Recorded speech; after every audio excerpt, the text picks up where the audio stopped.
So, welcome back, guys. My name is Harrison, and we are back for another series on Age of Empires 3. This is a play all of 5 games in the EPL2, so the ESOC Premier League. This is week number 1 between the New World Challengers versus the CMC. We have Ezad representing the New World Challengers, and he'll be taking on KEVINITALIEN from the CMC. Both these players are around Colonel rank, so I'm expecting a really close series and some good games from these guys as we start on. Looks like game number 1 will be played on Bering Strait between Russia and Iroquois. We see Kevin starting with the Iro civilization in the north right of the map, and Ezad spawning to the southwest, playing as the Russians, would start as well, so we should see some interesting stuff in Age 1. Iro Explorer moving to the north side of the map. And let us find out what he's coming across. A 45 coin.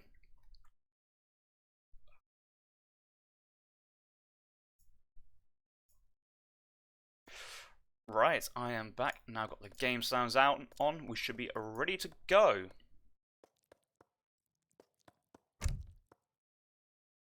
So, yes, Kevin did pick up that 45 coins to the north of the map. Looking into the left-hand side, do you see Ezad postulating his way around a 40 wood treasure. There's nearby 75 food as well. Very nice for the Russian player. 30 coin. Won't be that useful. And have I missed something? Oh no, this is very nice from Ezad. He's only gathered 60 wood from this cord of wood over here. Must have gathered some early wood from an early treasure. See that 40 wood he picked up, and has built a house. So he's minimised the time gathering wood on the floor and spent more time than usual on the deers than you would normally expect in Age 1. So Ezad squeezing every bit of food he can out in the first stage to get that age up in queue, playing very efficiently, if I may say so. Let's see what Kevin has doing. Kevin has dropped an early trading post in Age 1. It was a wood start, and Kevin has picked up some wood treasures as well. 40 woods to help him get that trading post up, with Ezad getting a secondary 40 wood as well.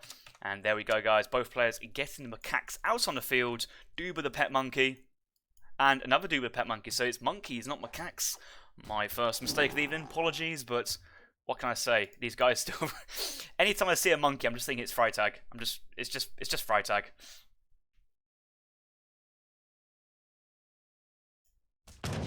This map is filled with small treasures, lots of 45 coins, lots of those 40 woods as well. We did see Kevin picking up a 40 wood, Ezad replying with another 40 wood, 30 coin nearby as well. A couple treasures mid-map, and we do have a 95 wood guarded by 2 white tigers, and these are very strong treasure guardians. If anything, wait, 95? I think this was recently changed. It used to be around about the 105, 110. These white tigers, much more devastating than the normal tiger counterpart. More attack and much more HP as well. Tigers having about 13 attack, but maybe like 150 HP. These white tigers do not mess with. They're very strong.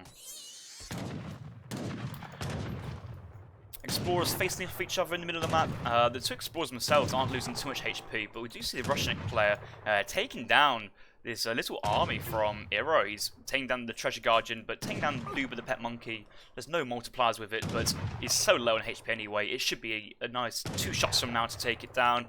No, it's going to be 3 shots, and I think Duba's just got to get away, get in front of the Iroquois explorer as well. Very nice. Duba will be sticking around for a little bit longer. Market put down in transition for Ezad. Currently aging up with the course master as usual. Kevin is fast aging with the messenger. Longhouse from the Travois mid-map. But we don't see any forward villagers. That's why, because it's the Iro, and Iro have the Discovery Age Travois as usual. And we see this boy running towards more of a centre of the map, placing the war huts on his side of the kind of frozen lake, shall we say. I'm not too sure he can squeeze in a war hut in this section here or here, but I think he's happy in this place. He's right next to a hunt. He's got clear access to another hunt here and the mines, so Kevin's kind of in between playing forward and playing for the map, just kind of playing it nice and safe for the moment, and I like that position a lot.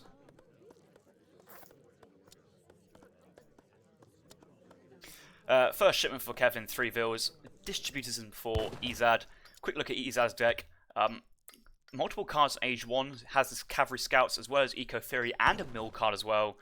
So if this game goes on prolonged age 2, he should have some nice upgrades for his mills once the hunts run out. Standard cards, no infantry training or advanced arsenal, but we do see 4 Canyons in straight away, and this is a build that Migo was doing quite a bit yesterday, going for the messenger, fast 4 Canyons, but the blockhouse is up already. Multiply versus Cossack, and Canyons, just cavalry in general, but town centre should be providing enough cover and fire. I think Ezad's not fighting with his villas in the town centre. Might be because he's sending Cossacks in the way. He's already got 22 population, so I'm looking for 5 Cossacks first card here.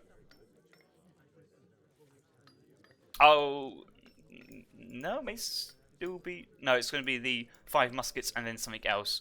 The population will be too low for that to happen. Now let's look in units in queue, what else he has. It was just the villagers in queue. Got another batch of villas straight away, and it was the 700 wood being shipped. Usually you can tell what Russia's doing. Depends on how much population they have in queue at that point, whether they're shipping units or not. But opening up with 700 woods, playing more defensive and letting the Aero player come to his own base, and we see the 4 Cossacks still, 4 Canyons still alive, and 2 of these cavalry units on half HP, but they're all still on the field, and these Russian musketeers, 10 multiplied by 3 attack. Not the strongest versus cavalry, but should be enough to scare these guys away. But these tomahawks can do nice amounts of damage versus settlers without any greatcoats on, so Ezad should be looking to get that in at some point if the pressure continues. But playing defensive, 2 blockhouses and a stable. Nice adaptation here from Ezad. 1 AN in queue for Kevin. Go on 5 settlers next. So not all in the second age, trying to get a bit of eco going, and is converted to White's Tiger. Unfortunately lost most of its HP, but is more important in the woods treasure here of 95 wood.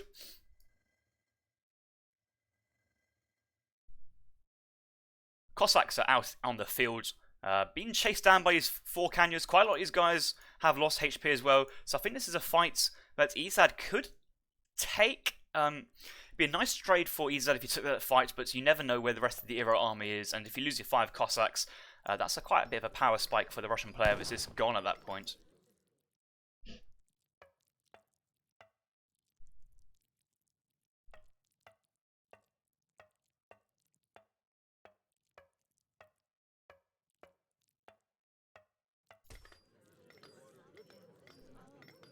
Ezad mining quite a lot of coin with his villagers, getting steel traps in now, so lots of vills on food, good food income, so should be producing lots of villagers. 10 strats in queue behind this.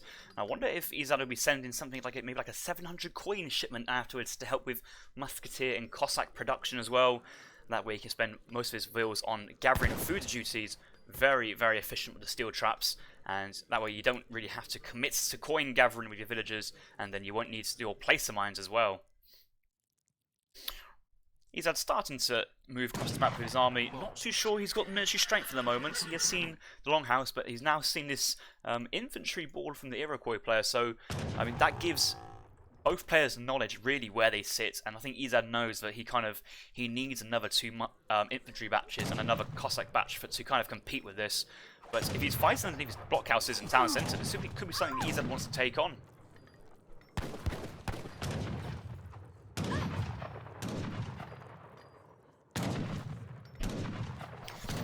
Oh no, oh look at this, coin sent to the forward blockhouse. That is a bit of a shame. I think Ezad was sent the Cossacks to the forward blockhouse just for power finishes, but didn't change it back. Lots of coin shipped there, so shouldn't be too bad though. Garrison point nearby, but needs to do this initial push from Kevin before he can collect that. At the moment, just Kevin just sitting here is denying all his coin income, and that's going to hurt Ezad's Cossack and Musketeer production. Ezad may have to call Minutemen here to try and push this Aero army back to gather this resources up.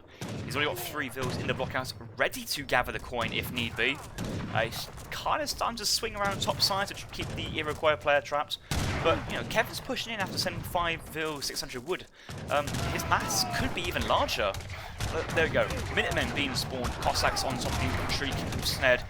Kanya's catching the Cossacks now. A batch of Strelets on top of the remaining infantry mass, and Cossacks is basically going down. Canya's now on top of the Musketeers. We do have Strelets to the south on top of these Aenas. TC and Town Centre fire with the blockhouse is happening, and I think it's been a nice defensive hold here for Ezad. God, all these Musketeers, all these Minutemen staying up as well, and these are very strong units. If you think Russian Musketeers are, you know, the damage dealers, these Minutemen, 26 attack compared to the Musketeers 18, and all 5 of them in the end stayed alive. So lots of damage there being done by the Minutemen, and I think that's put the Russian player in the lead. The scores suggest so, and it's hard to say because Kevin did manage to squeeze in 5 villagers, but massing off of the 7 Aenas, and he's lost all his cavalry support now, so it feels like that was his go time to do some real damage, and pushing a Russian player's base with 2 blockhouses may be a regretful decision, that is.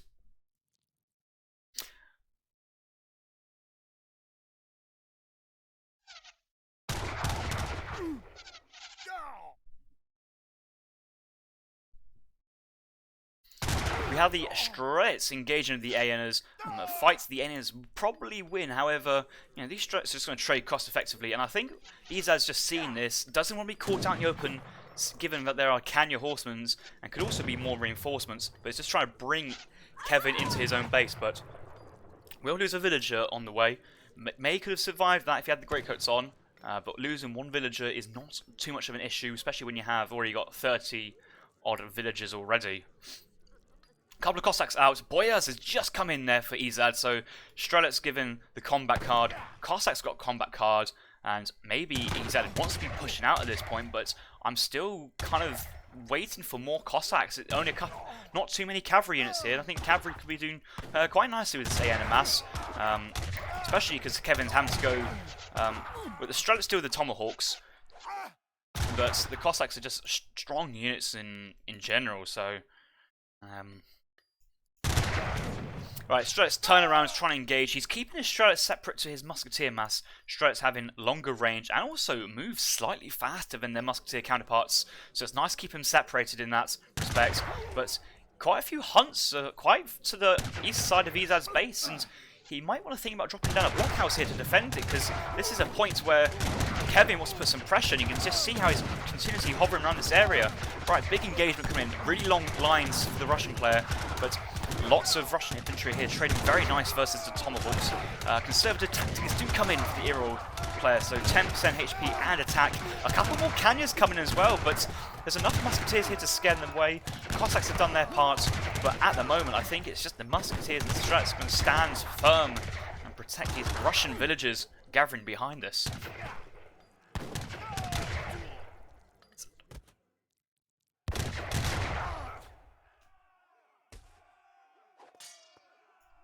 Cossacks chasing the lone Aena, but still about 10 Iroquois Tomahawks here, so certainly enough to take on these guys. And these Cossacks have got these guys pinned down. Should probably pin them, bring them back before they get all taken out, like he does. And reinforcing 4 Cossacks allows the time for the infantry to close up, so all these guys are in range of the rest of the infantry. Tomahawk's gone down, another reinforcing batch of Tomahawks out in the field. But I think once these Tomahawks go down, the Cossacks will do very well versus the Kanyas and the Aena. 2 Kanya pop though from Sable, not many Cossacks remaining, and a few Strelets, but there's still enough Russian Musketeers here to fend off the cavalry here, I feel. So I think Ezad is in a good position at the moment. He's pushing out with some more Cossacks. He's underneath the war huts, and Kevin's burnt through a lot of his military shipments, so I'm not too sure if he's got anything else to send. Does he have another infantry card? The resign suggests he doesn't. Oh, he did have 6 Aenas.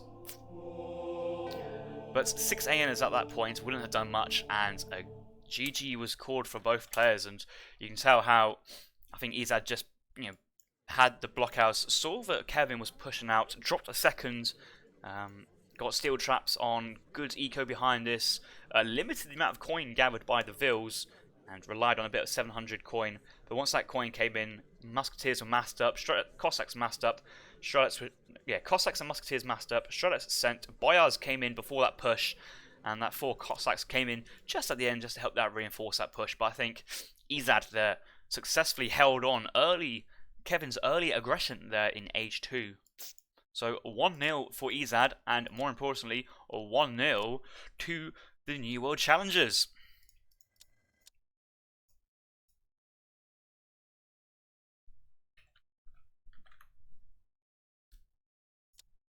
All resources is just quite equal game in terms of resources. Russians slightly getting ahead due to 2 crate shipments. Ezad, Kevin had a better early eco due to those 5 ills, but eventually the Russian eco with his steel trap started to overtake, and it ended up with much more resources gathered than his Eero opponents, and you can probably see that in the food. You just see how the Russian vills, once that upgrade comes in, starts to gather at a faster rate and is starting to overtake Kevin's food villagers. Military unit population, Eero was always the first out to get in some couple of units on the field. Russian player was slightly behind in reply, but that is due to because Kevin went up with the messenger politician. First engagement in the Russian town centre, equal military unit populations. However, the Minutemen came out, and those Minutemen and then 10 Strelett batch as well came in clutch, and Kevin's army fell from. I haven't got the there they are. Went from 44 population down to about 18, so had a couple of units retreated away and a few spawning back at his forward war hut, but a really good fight there for Ezad. And then you can see afterwards he just had the military advantage, and then another really good fight, and this was by the Ezad's town centre, defending his food villas with a nice long line of upgraded Strelets, musketeers, a few Minutemen still firing. I think that's when the Eero's tomahawk started to fall apart, and that was the end of the game. Ezad pushed out and Kevin had no response.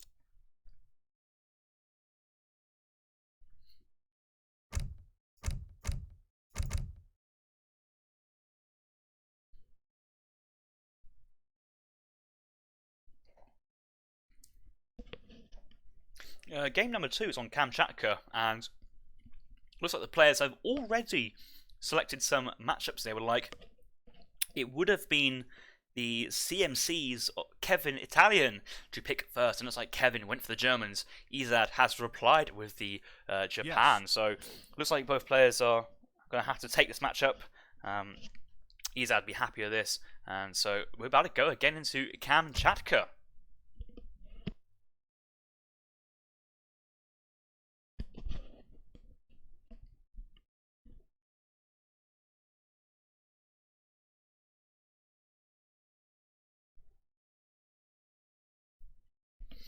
Both players are Colonel. Kevin's Colonel, Ezad's a Colonel.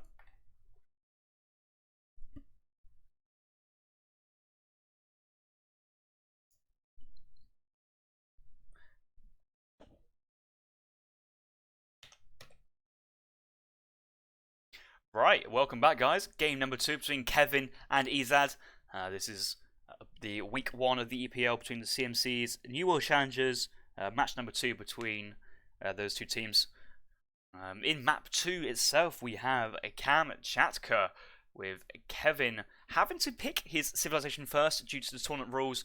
The CMCs having to pick their civ into game number 2, with the New World Challengers picking their civ into game 3. And Kevin's gone for the Germans. He did lose to the Russian player, Ezad's Russia, in game number 1, but has chosen to go for the Germans. And on a 200 wood crate start on Kamchatka, I think Kevin be looking to drop down that early trading post very, very quickly. And we see that's where his explorer is path into. Ezad has spawned to the south right of the map, and he'll be playing as the Japanese this game. A civ I'm sure he's very well familiar with. Wood crate starch should be helpful to get a consulate down, Portuguese allies, and then the early shrine. You do see he's currently chopping for that extra bit of wood. I'm sure he's worked out how much wood he's got remaining, but we need to see what Ezad has got planned. Both explorers move into the middle map, and it looks like Orchard Ritual trying to find some goats. Both players do know that there's goats which do spawn in the middle of the map, but it looks like there's only a single set of 2 goats here. Sometimes there's 2 sets of 2, so I think Ezad would have hoped for a little bit more of goat action at this point. Right, Kevin's nearly about to build his train post, but it looks like he will miss that first pass there. I don't know if he was moving around, getting some other treasures in the meantime, but he has missed that first experience pass. Maybe it's impossible to get it. It would be very, very nice for the German player if he did get it, but it's not the end of the world. He will be having a trading post there for the next pass.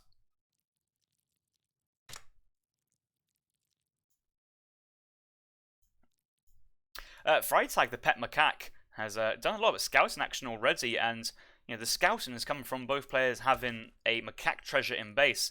We see that a goat's been moved across the map for Kevin, but I'm struggling to see if he had a Freitag treasure or where has. Yeah, here, okay. Oh wow! Look at this! Freitag, the pet macaque, has stolen 2 goats from Ezad, and the explorer's nearby, but macaque has 5 speed. The goats only have 4, so the explorer could try and catch up to the goats here, but Kevin has brought his explorer nearby to try and protect them. Okay, he has seen the 2 tigers and wants to go for it. Has committed now, got the tiger enraged, but Ezad is nearby, ready for a treasure steal. What's happened to the top side? Is he going to go for the goats? No, the goats are stolen, but we do have an 80 wood contention middle of the map.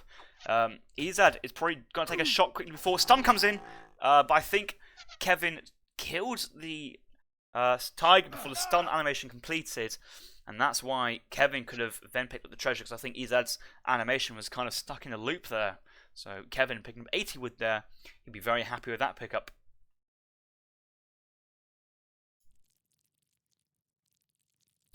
Four goats for Kevin, only 2 for Ezad for the time being, and a 5th has just been picked up. Might be hard to get this goat all the way back to the safety of the town centre, considering that Freitag is on the other side of the map, and both Freitag and the duo combo of Ine and Honen Shonen, or Shonen, is here to take down Martin. Who comes up with names? I wonder, is there like a developer just typing out random names? Or is it an auto generation? Because some of these names, which are the generated ones, are just classic. We've got Martin von Humboldt of the German civilization, who's been tasked with setting up a forward outpost and forward town centre in the plains of the Kamchatka region, wherever that is meant to be. Market coming down for Kevin in transition. Should be getting some market text behind this. What do we see? We do see Tishoga Shrine coming down for Ezad, hopefully. Tishoga Shrine straight in. First card was 2 Vils for Ezad, and with that extra wood he chopped and that wood start, he went for 2 shrines here, with another shrine nearby. Starting to build a shrine on the far left. I like this position a lot, but it looks like Ezad wanted to get a bit of early eco down in terms of shrines instead of going for a consulate build. There's been lots of varying builds with Japan in Age 1 at the moment, and it's unclear which one is far superior, but it looks like Ezad is most comfortable with this build. It at least helps your population out in some respect. Forward outpost coming from Kevin. That's a quick look at his deck. Let's see what he's working in the second age. 3 settler wagons, both the wood and gold crate shipments in the second age. If you're playing normal standard Germanies, you wouldn't usually ever think of sending 600 coins. You probably just don't have the time to send that, but it looks like it's included it for a more Age 2 focus agenda. 8 bows, 3 doppels, double card upgrade, as well as Palatine settlements. I'm not too sure we'll see Palatine settlements this game, but I guess it could depend. We could have Palatines for the housing and then wood for the barracks and the units.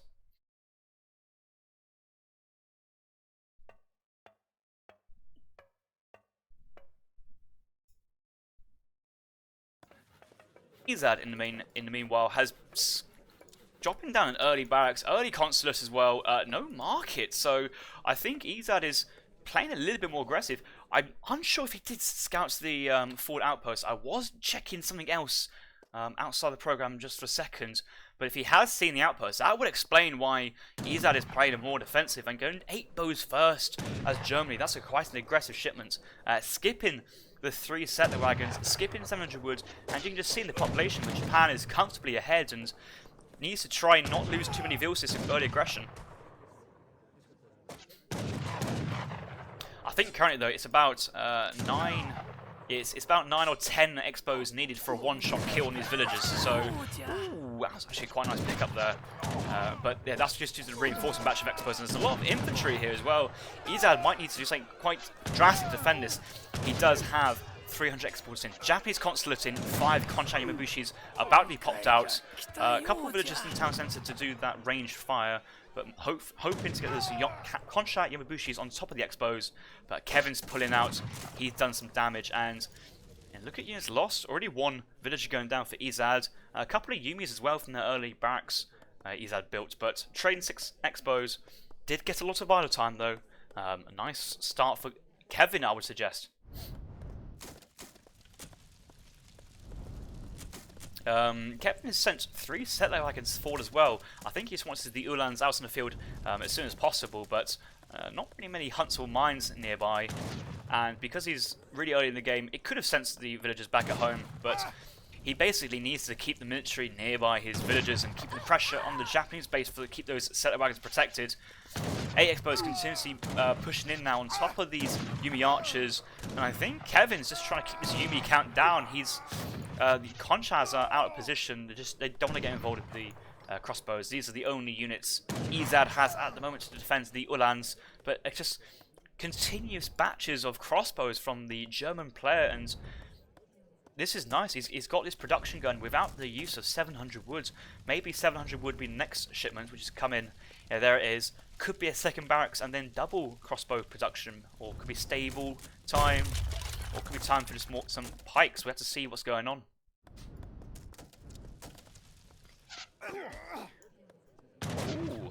Shinobi has been trained from the Consulate as well, so deciding he does not need extra anti-cavalry because he's seen mainly a large mass of crossbows, decided to go with the Consulate archers instead. A couple of these Ulans are moving across the map to try and catch these archer type units out of position, but Ezad's staying back. Currently no walls from the Japanese player. It's a play style that Japan quite often likes to do, is play a very defensive turtle style with walls.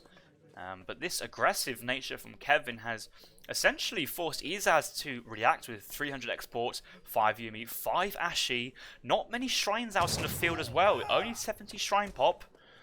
So eco behind us for Ezad isn't great, and I'm not too sure he has the market down yet. Okay, he has the market, but only the first tier food upgrade, so lower eco in for the Japan player.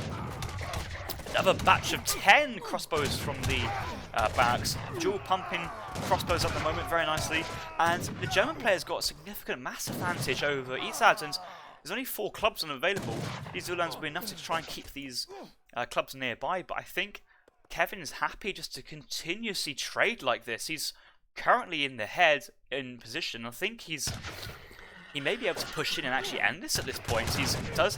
He's been very good at keeping his cavalry alive. He's only lost his first cavalry unit now, but that's only after all the clubs have gone down from the Expo poking. So really good control there from Kevin, and Ezad has resigned. He knows that he's behind in mass and just can't keep up. So when I asked for some quick games, I didn't realize it'd be that quick. Kevin taking the second game. That is 1-1. So level in this series between Kevin and Ezad after 2 games.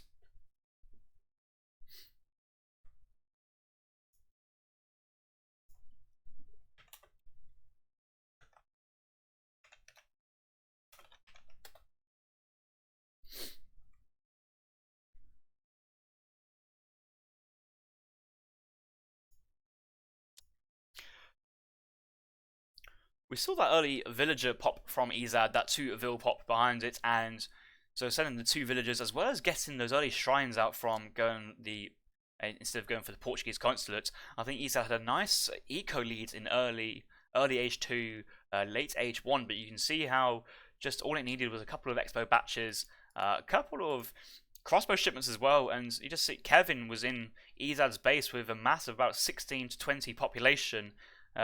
Ezad tried to get out a couple of Yumi archers, but taken down very quickly. A batch of Konshitani Mabushis had to run away, and I think going bow pike in Japan's position was quite hard for him to deal with the pure crossbow masses of the German player, with a few Ulans being shipped for free behind it. So those Ulans are putting in a bit of work there for the German player, and just continuous reinforcing batch of crossbows, just continuous production of it. Very nice from Kevin. I don't think I saw Kevin make a single pike unit. So sometimes we do see players trying to go and build a few pikemen to deal with shrines, but actually, who needs pikes when you can actually just put the pressure into the Japan base yourself and take down the Ezad's villagers and military units.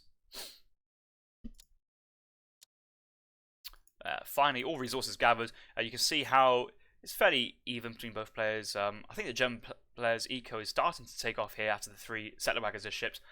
Wood crate shipment helps that extra resources, but I think this divergence is only going to grow between Kevin and Ezad there. So good game there. Let's hop into the next one.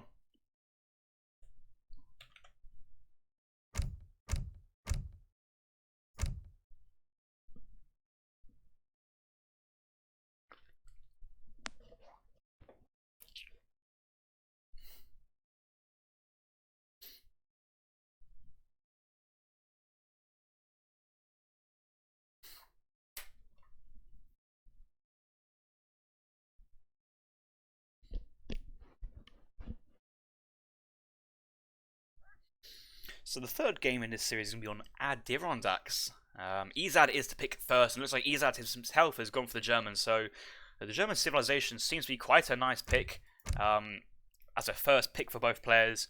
Kevin has replied with the British in this matchup, and from my experiences playing, I would say this is slightly British favoured, but it does present some challenges that you have to deal with some aggression to defend from some aggression from Germany. So let's see how this matchup will play out.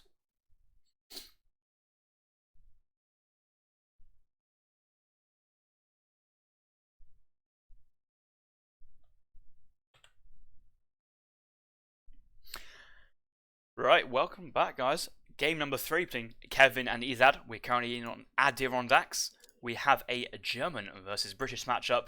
We see Ezad spawning to the left of the map in the colour blue, playing as Germans. A single 100 wood crates start, no extra food here for the German player, and you'll see the same exact crates for the British player of having 1 extra wood but no extra food here. So British player starting off with 300 wood, 200 food.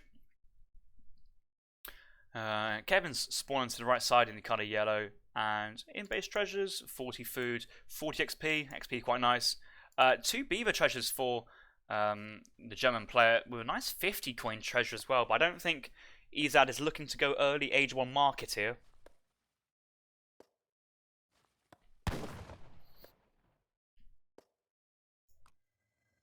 German explorer moving down to the south, putting down a trading post straight away, and so as soon as he gets that 200 wood, there you go, it's been set down, and that should be completed by the time the Discovery Age Travois completes its route through the Adirondacks and comes back for a second pass. 2 mana has been thrown down by Kevin very quickly. Looks like he's elected to not go for a market start here and just going straight for the 2 manas, leaving 30 wood left over, and he's just going to be gathering pure food for this point and try and go for a fast age up. Who knows, he may get lucky with a few wood treasures and skip a villager as well if he can. Mine's looking good. Nearby hunt. 1, 2. That's second.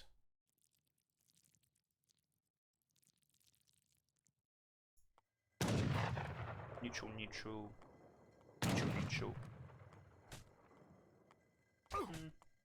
I'm happy with this map balance. Right, we see Ezad working his way on a 75 wood treasure, guarded by 3 wolves. He's already crack-shotted 1, just taking down the second one there, and should be finishing off this last wolf here for a nice 75 wood treasure. What has Kevin come across? 90 food treasure, so you can see how the British player went straight onto the hunt after gathering those crates. 90 food will help him as well. Maybe he can age up with 15 villagers instead of maybe going for... he's got a 16th in, but I don't think he'd be queuing up with a 17th villager for this age up. Both players working across the map.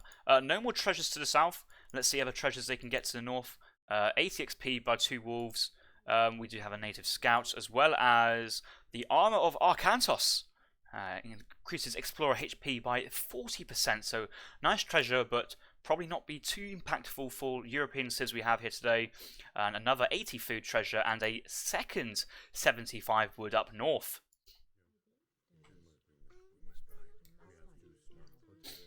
If any of you guys are fans of Age of Mythology, Arkantos is the lead character in that campaign. It's a fantastic game. That is, really enjoyed that. Ezad scouted his second 75 wood treasure, so he's been mighty pleased that he would have to chop less amount of wood in transition for his market, and the 75 wood he found earlier, and then the 75 wood here could be enough for market, and well, it looks like he saved a lot of resources by just getting the wood off that early explorer and not having to chop too much for this house. He's only chopped himself at 35 wood here, so 35 plus 75, 10 left over. So really efficient builds on both players here.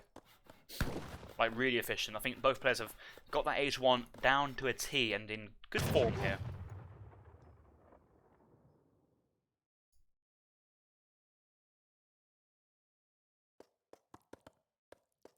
Lots of villagers from Ezad on the market chopping, getting enough resources to drop down a market, and should be looking to get enough resources to get the hunting dogs down, the placer mines down. I'm unsure in this situation whether you want to go for steel traps or not. It's not the highest to hunt, and you may want to be focusing more on your coin production if you're going for a faster Fortress Age agenda. But if you can get the steel traps in nice and early, you do have these extra beaver treasures, and he did find that 75 wood treasure up north as well. Maybe Ezad should be able to squeeze in steel traps if he so chooses to do so. And Kevin, what's he aging with? He's going for the food or the governor?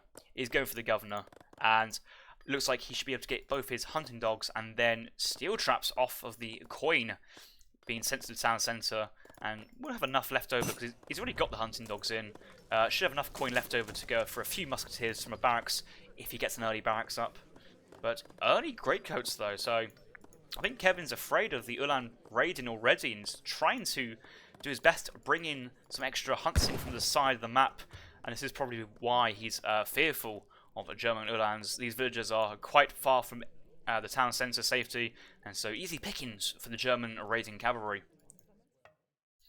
Barracks mid-map, outpost being sent to the mid-map as well on top of this middle training post, but to the south side of the train route, securing control of this hunt, as well as coin mines to the far south and Kevin's other coin mine, which he has scouted.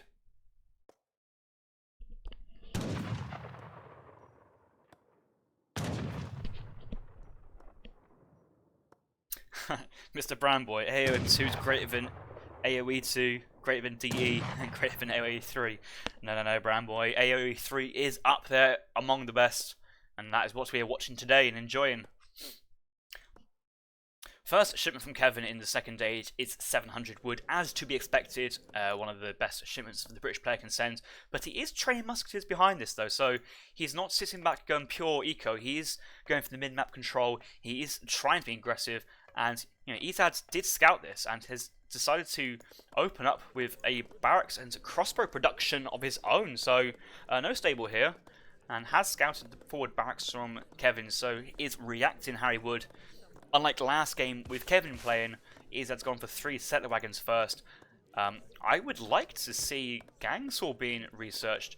Maybe he went for placer mines, steel traps, hoping for a cav semi, but once he's now seen this mid barracks, he has gone for a barrack start. But here we go though. The German raiders did find one villager to the north, another Ulan to the south, trying to find other villagers, but it looks like another villager got...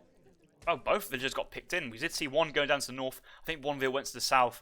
I think Kevin tried to sacrifice one to save the other, but both went down in the end, and even these greatcoats couldn't save you from these 2 German units. So really, really nice pickup from Ezad early on in this game, and that's just gonna pay off so much. Native scout for the British on top of this coin mine, and guys, look at this. Enjoy this moment. We have Ezad gathering from his forward coin mine because he knows if things start to get a bit rough for the German player, he can always retreat and gather from his coin mine behind his town centre, and that is just such a smart move from the German player at the moment. He knows that the British player is in age 2, forward barracks, forward outpost. I don't think he scouted the second barracks, but he knows units will be being produced. So he wants to try and get as much coin from this as possible. He might actually want to drop a house in this section here, or maybe a 2 wall segment in this section, just to try and delay infantry push just very, very slightly to give the settler wagons enough time to retreat out of here. No greatcoats as well, so slightly risky having these settler wagons at forward of the base, but will be scouted by the Expos. Expos taking a couple shots, kited away, and this could be time for the wagons to retreat, but... Was that a dot batch I see? I see 5 dops on the field. Doppel summoners, not the most standard units to make versus musketeer mass, but dops, Ulan snaring, crossbows behind. This could be a good time for Minutemen as well. there we go. Minutemen being called from the town centre. Settler wagons out in the field as well. They may want to go straight back to mining or being used to tank, but Doppelsolders, Ulan's still scaring the army. Good control from Ezad, keeping his crossbows and Minutemen moving forward. Take a shot, move forward. Take a shot, move forward. 8 bows reinforcing and some more cavalry as well. So nice snaring potential.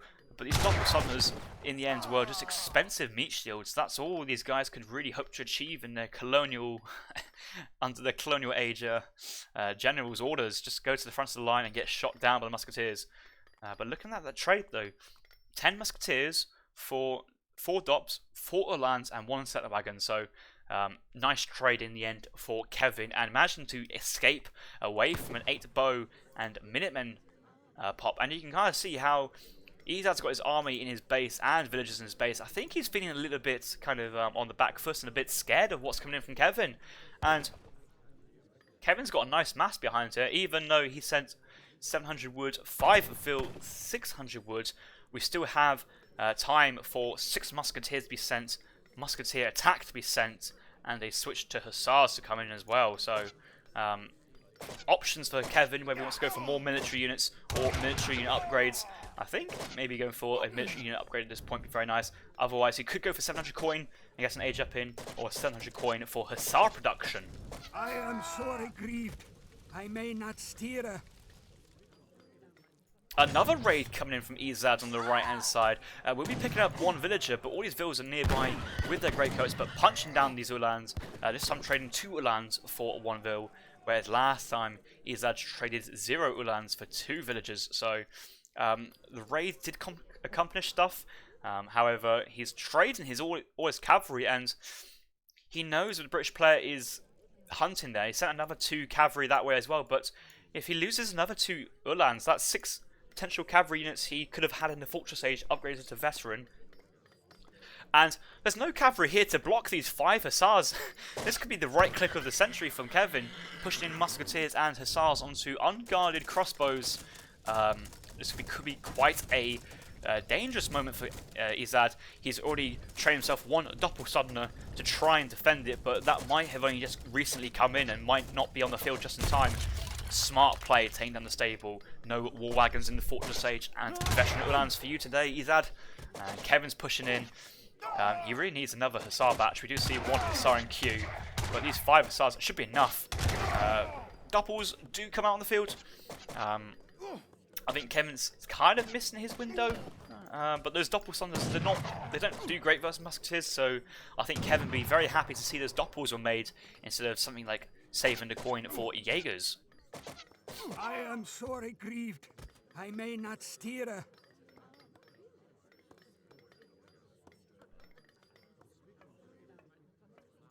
What does Ezad have in his deck in the Fortress Age? A very standard deck. All the main cards: 8 Skirm, 9 Ulan, 3 War Wagons, as well as crates and cav. Combat is options he can go for. He could even save up enough coin for a mercenary shipment. He does have lots of coin in base still. Another 1,000 on the back coin mine, 800 on the front.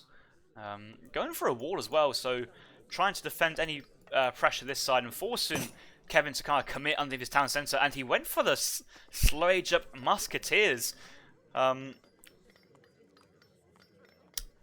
Interesting. Maybe it's because Ezad didn't have enough XP for his shipment at that point, so he decided to go up for skirmishes. But I think that slow age up is basically okay. Kevin wouldn't necessarily know that just yet. He may scout the skirmishes now, but you know, Kevin's already halfway up. He's not going to be committing to this fight. He's going to try and back off as soon as his train post is taken down.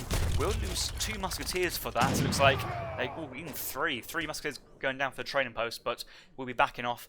He knows to not get caught out at this point. He knows that a shipment from the German player is likely to be on the way soon, and there the first shipment arrives. 3 war wagons, 3 Ulans, and the stable has been rebuilt at the back, and that wall and gate saving this settler life.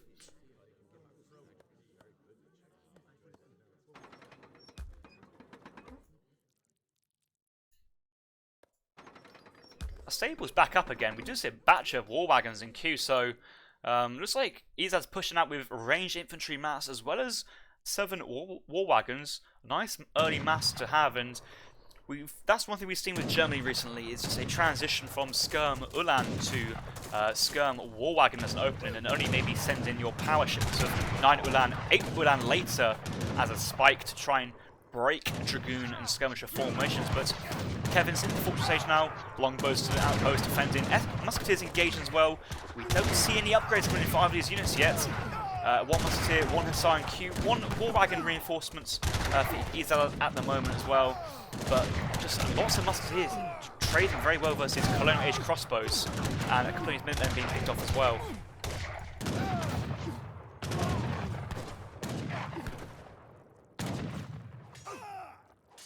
Nice raid from Ezad. Now, once the army was distracted and the attention distracted from Kevin, that gave Ezad the opportunity to raid there. But again, Ulan's away from this army. Musketeers moving in, trying to catch some of these war wagons.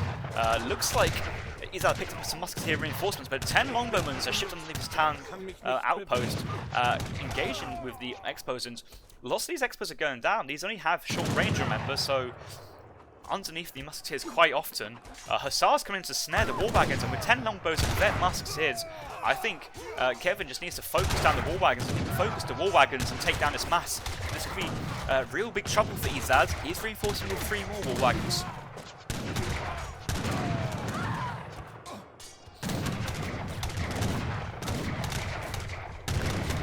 So far, Kevin's got some really good trades in his engagements. I think he can back off now slightly. He's already done damage, but 9 Musketeers being sent to the forward outpost. Really good reinforcements, and that's not a card you often see from the British player. So 9 Musketeers here coming in clutch, and that should be enough to protect these longbows from the war wagons and from Ulan's. And we do see Kevin pushing in with Musketeers longbows. Vet Musketeer, Vet longbow, and he did get the Vet Hussars as well. Oh no, just Colonial Hussars. Just enough to defend from Ulan raids. So far, Kevin's lost 14 vills. I know he's lost about was it 4 here or 3 here? Lost about 3 here, but must have lost another 5 to 6 at a later point. And actually, it's still quite tight. It's tighter than I thought it would be.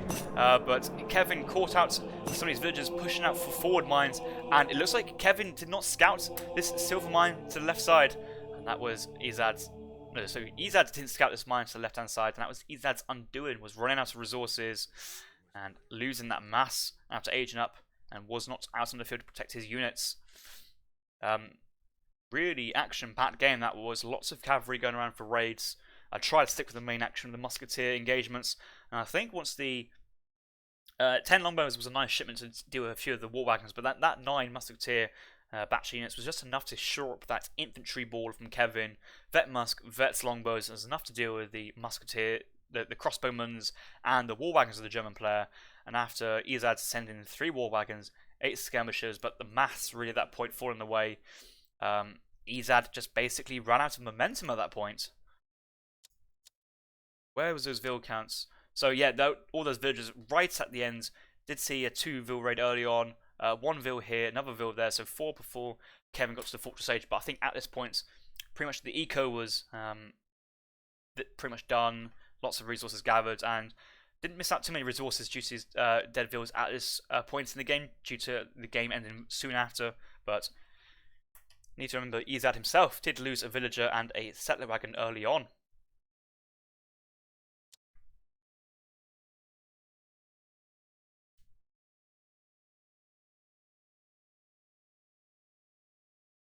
Yeah, a really nice game there from both players. Really well played from Kevin. Put some pressure on the Musketeers. I think Kevin could have pushed in with those 5 Hussars while Ezad was aging up before those Doppels popped out, and would have taken a good trade there. Could have cleaned up quite a lot of those Expos and put some eco under pressure, but decided to not overcommit.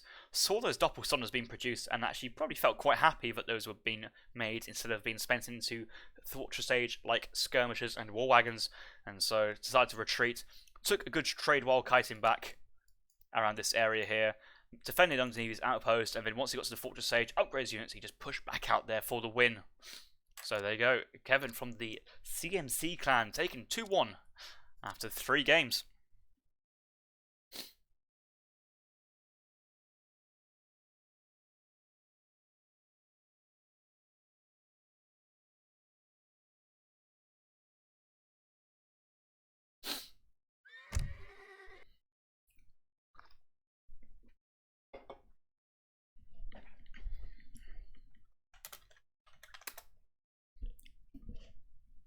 We're now into the fourth game, Iowa.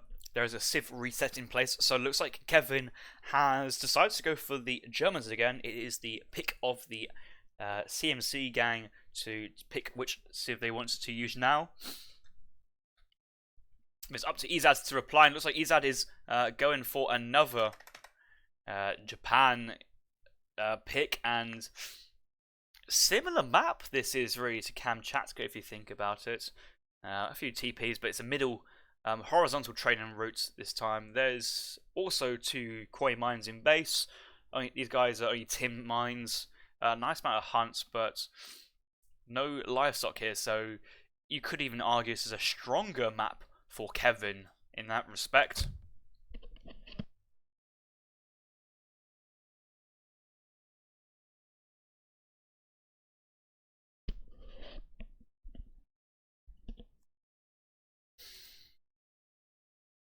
Just going through the comments in the chat, we do see, yeah, I'd say that it was a Brit-favoured matchup between Britain and Germany. I think adding on Dax is a tough map for Germany there. You see how he's penned up in his base and struggled to push out a few times. If it was more of a high resource map, maybe like Kamchatka, the German player would do a little bit easier there. We didn't see the 5 Hussars come in that game. I'm sure 5 Hussars would be included in your deck. It'd be strange cards or not. And maybe those 9 Musketeers were in place instead of Musketeer combat.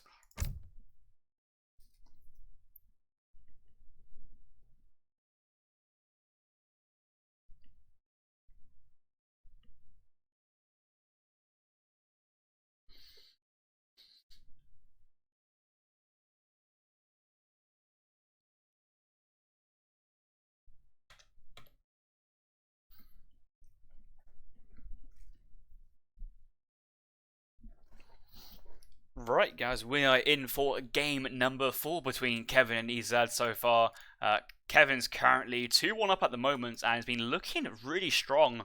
We've seen this matchup already this series, where in game number 2 on Kamchatka, Kevin took his first win against Ezad while playing as the Germans versus the Japanese. So Ezad is specifically, well, he has opted to voluntarily the same matchup. He's decided to counter Kevin's German pick with Japan again, so this must be a matchup he is comfortable with and has practiced, I have to assume, because that was a good performance from Kevin last time. Maybe Ezad was caught unaware by Kevin's aggressive strategy, so we're going to have to see if the same kind of ideas pan out for both players. Not a wood crate start, so no early TP for the German player, and I'm sure the Japan player will still do his 2 Vils shrines after chopping a bit of wood in base, so probably business as usual for Japan, but the German player will feel a little bit slower as a result of not having a training post. But this time it's Kevin who's come across the 75 wood treasure, guarded by 3 wolves, aggroing that wolves nicely early on, keeping 1 wolf just on the edge of that radius, and that is a really good control there from Kevin. Dealt with 1 wolf at the circle, waiting for the others to start running back. Start creeping 1 wolf is in the circle, looking a bit puzzled. Crackshot available for the other wolf. Crackshot coming in, and it should be a nice 1-hit KO on this wolf here. And that treasure is ready for Kevin to pick up.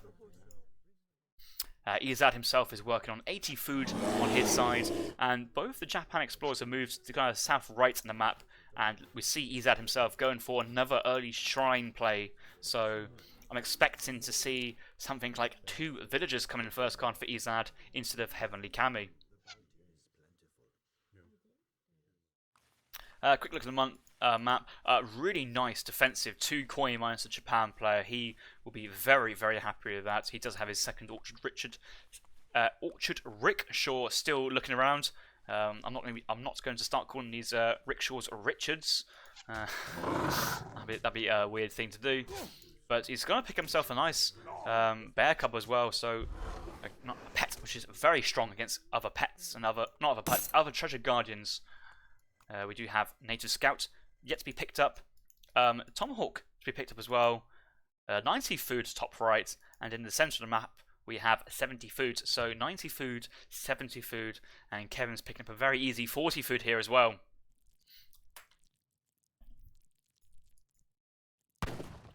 Kevin's side go from Age 1 Market, hunting dogs in.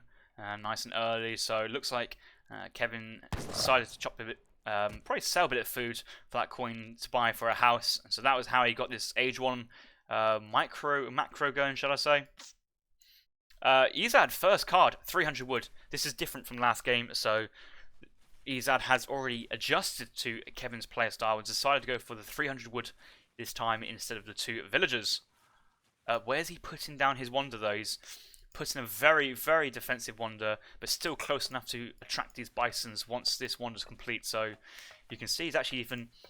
Most players put a wall in front of their town centre. It looks like Ezad is using his town centre as a wall.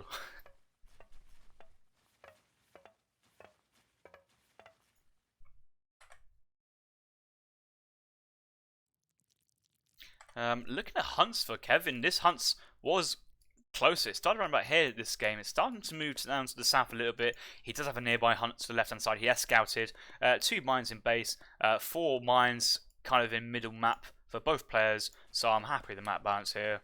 And obviously because these hunts were not used by the Japan player, because the Japans are vegetarian. They use their cherry orchards for their food income. Right, 1 settler trying to hold us back in. Note how we do not see a forward settler wagon this game for any forward outpost shenanigans. Hunting dogs, gang saw coming in. No place mines just yet. He's not gathering any food for this. Trying to get the wood needed to go for a TP, but it looks like the German player is struggling to defend himself up against these 2 explorers and that pet black bear.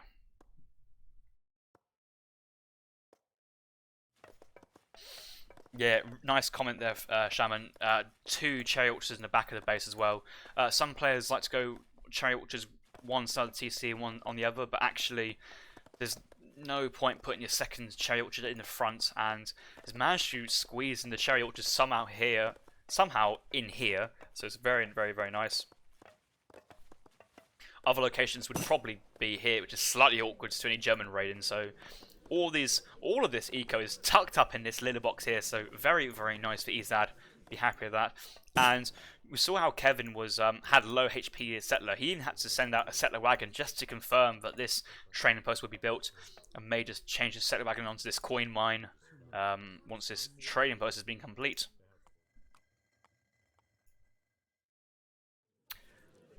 Right, Kevin's aged up, gathered up that 400 wood. Let's see what he's going to do with it. But first, quick check of the deck. We have a native lore, so all native improvements at the trading posts cost no coin, and I know exactly what this is for. This is for the Incan speed and the Lakota dog soldiers. Lakota dog soldiers costing 500 wood, 500 coin, giving you dog soldiers with respect to how long the game's going on. So 1 dog soldier per 3 minutes. But let's check the Incan one out to see how much these techs cost. So 250 coin for the faster trained sold units, and infantry changes speed by 20%, 300 coin. So that native lore improvement could actually kind of cost or produce savings in a round of 1,000 coin for the German player.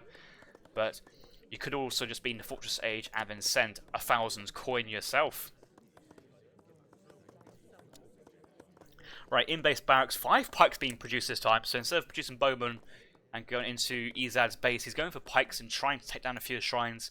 He's scouted 2 shrines on the German side of the map, so he wants to take this down first before moving on to other shrines of the German player.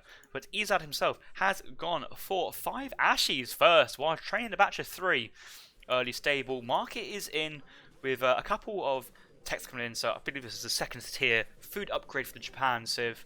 And the concept behind this with the Japan isolation already chosen, so expect to see some Konsha Yamabushis being trained from Ezad.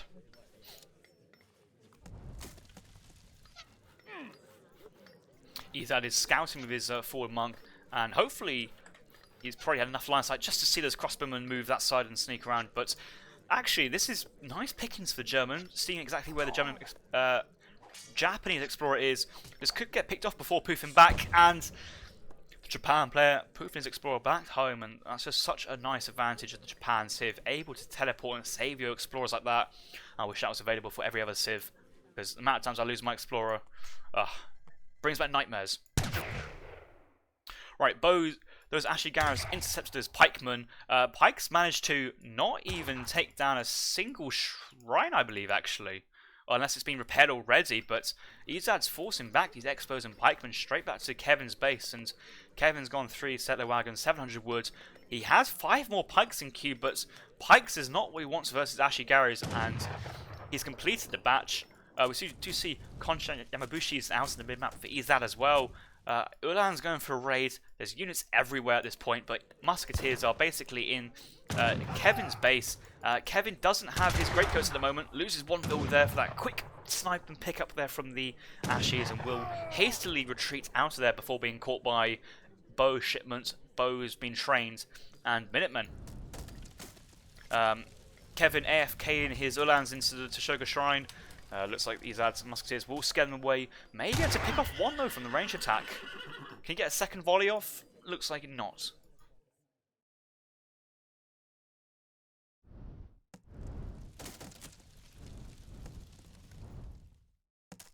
Pikeman trying to take down his shrine, but he's being pinned from 3 directions. Concha to the left, Ashes to the south, and Ashes to the north as well.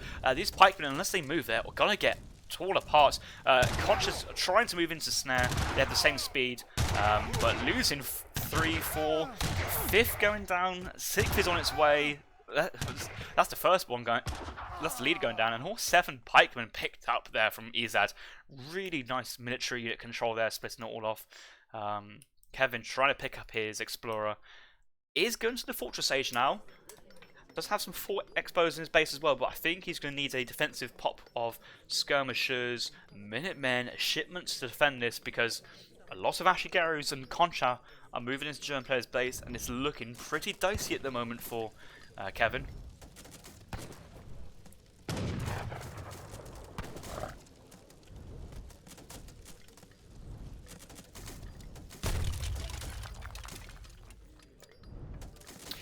Behind this, Ezad himself is going to the Fortress Age, so nicely he's able to feel comfortable pushing out, taking down 2 houses. Now sees the German player's Fortress Age. He is also going to Fortress Age, and I would like Ezad to back out really. If you're going Fortress Age, keep your units alive, upgrade your Ashley Garrus, get a shipment in as well. These Conchas will auto upgrade, and you'd never know. Kevin might be in that position where he's able to pop out a unit shipment. He may have had a shipment ready to go. I don't think Kevin has the XP though. He did lose that TP really early on and has already sent 3 colonial shipments in the second age. I may have missed that though. We'll have to see if something does pop out soon for the German player. You need to remember the Germans do receive their shipments slightly slower than other civs due to their bonus of Uhlans. Right, Lakota assessment down for Kevin. I think Kevin's needed to call the Lakota early because not the dog soldiers, but going for the hunting grounds. Let's look for the text being researched. And yes, bisons appear at the town center, starting to run out of hunt and just didn't have enough skirmishers to push out for this hunt on the left-hand side. So Kevin playing it safe, going for in-base hunting with the Lakota hunting grounds. Does have steel traps though, so not a lot of walking time for the German villagers. I'm sure they will enjoy getting these bisons in the relative safety of the town centre.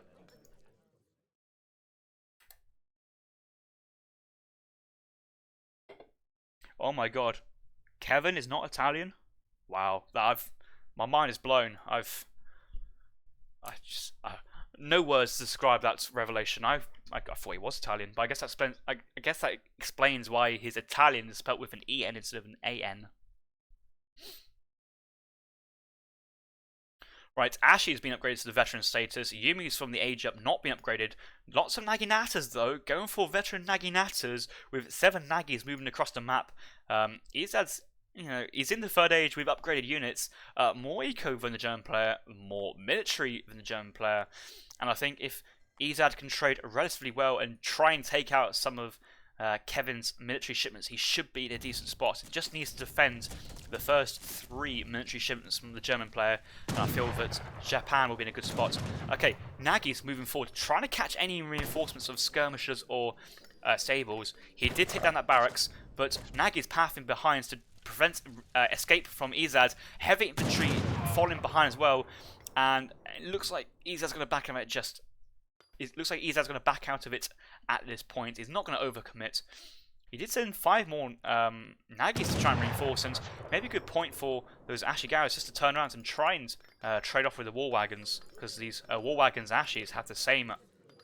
They don't have the same range. War Wagons have 16 range, and Ashies only having 12. So longer range Dragoon unit style for the German player, which is very nice for him.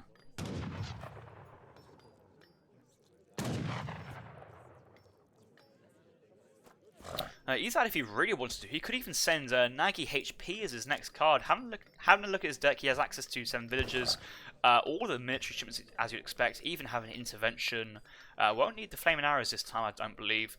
Could be going just for more reinforcements, Ashy Garrus, but decides to go for the Cherry Richards just to protect his eco. And if you're attacking your opponent's base and then sending Cherry Orchards, that's just a sign of dominance. And you can see that this Cherry Orchards has still got 2k food in, so could have squeezed out another shipment before the Cherry Orchards, but I guess he didn't want to forget about it and be left without with any food income. Another house going down. Let's see how many units was left. I think 3 villas went down at that point. He lost some villagers earlier on in the game as well, so Kevin currently down 6 villagers. All the settler wagons are still alive. No greatcoat still.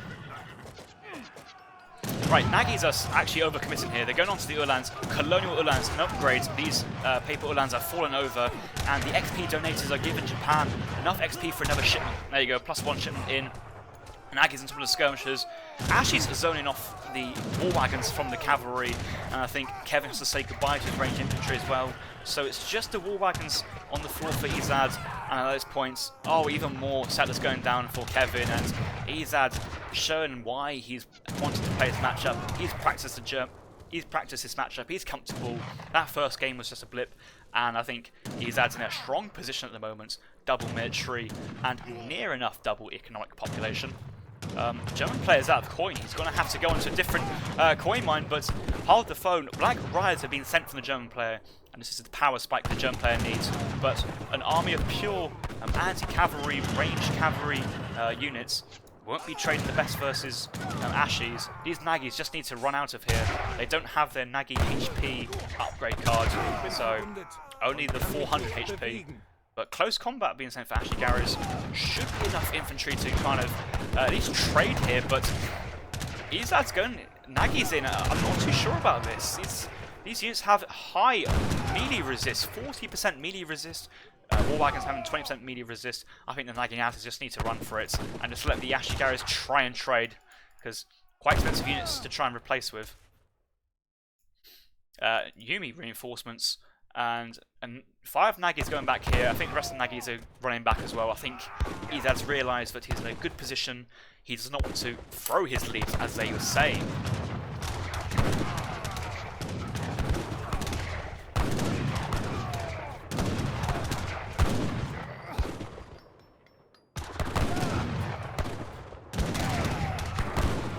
Also, when you have Black Riders and War Wagons chasing down infantry, these guys have much more speed, so I think Ezad had to stand and fight with those units, because he just couldn't keep running and taking pot shots at the back of his units for free. I think he needed to stand and try and fight, but look at this. Military shrine population, 170. Ezad's got a great eco behind this, and going for a nice raid on the coin mine left side. Villager, settler wagon going down.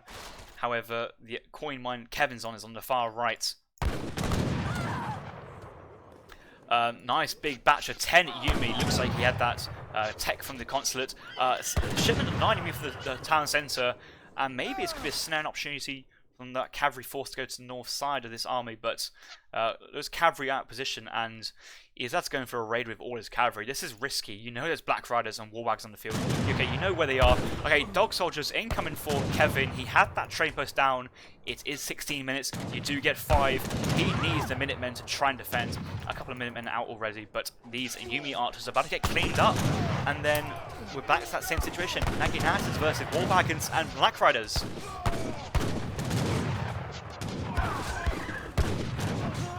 This is brutal for Ezad. He's in the lead, but look at the Dog Soldiers.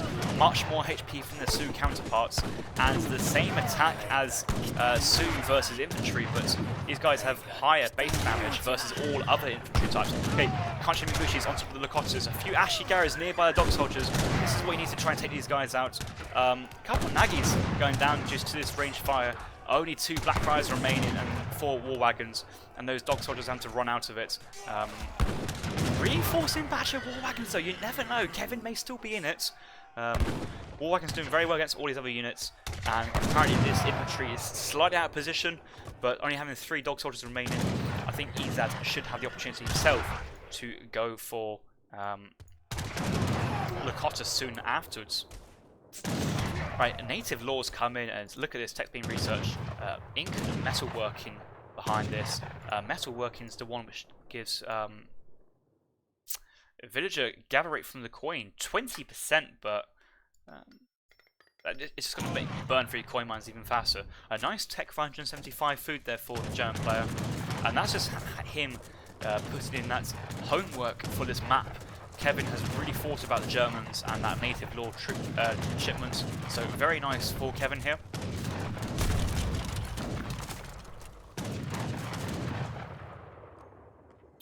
Villager's actually starting to move out really far for the coin. He's already gone for the 2 in-base tin mines, 1 mine left side, and he's still raiding with 5 Nagis left side, and there's a large mass of anti-cavalry from Kevin, but it looks like the 60 economic population of the Japanese player is just too strong for the German player, and large reinforcements of Disciplines Ashi with paper cartridge as well and close combat should be the units needed to defend this. But look, 5 Nagis trying to raid.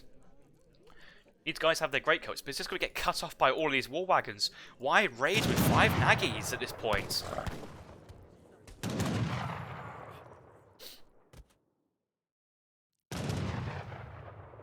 Yeah, so with the Inca ups and the Su, it's about 1.2k if you have all 3 of these. I think he's got at least the road building and the metal work. Let's see what he's got. Text being completed. He's got himself Lakota,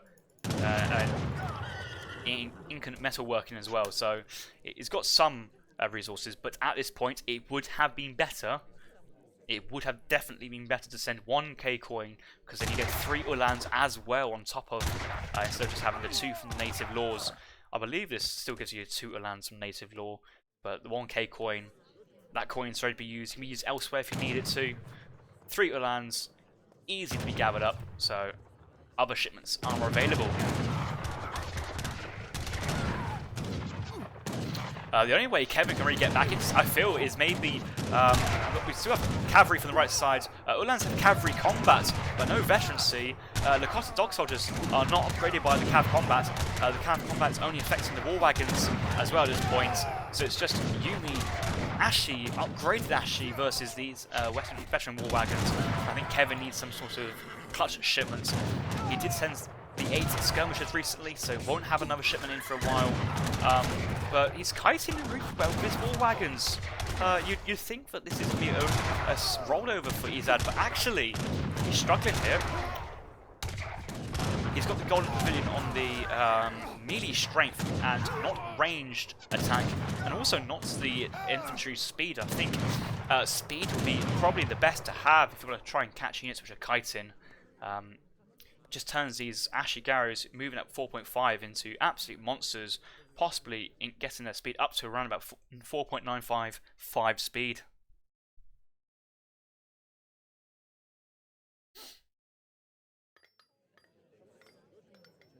Kevin happens to move on to another coin mine after going through 3 coin mines already. That ink and metal working is a very cheap version of amalgamation after sending native law. But Yumi's on top of this town centre, and we'll have to try and idle all these units, and that's a lot of villagers and settler wagons in this town centre. If Ezad can just stay here, he's denied the entire coin income from Kevin, and this is a nice place. 9 Ulans was sent, but sent to the hometown centre. Still colonial age, veterancy coming in, so he's waiting for that veteran Ulan to come in with the cav combat before engaging at this point. But it's starting, it's just given enough time for Ezad to kind of keep his units together. And actually, I think he might be thinking, I've idled this TC long enough. already done enough damage to get even more ahead. But, okay, native TP's in for Ezad, both the Incan and the Lakota.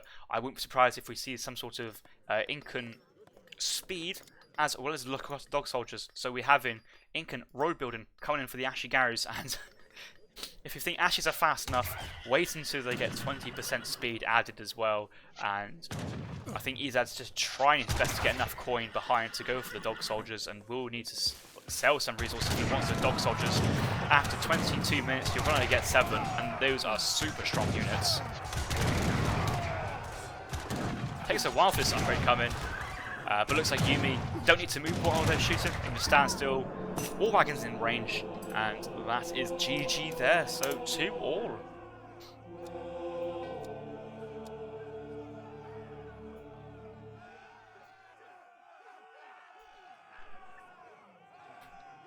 Really nice game there.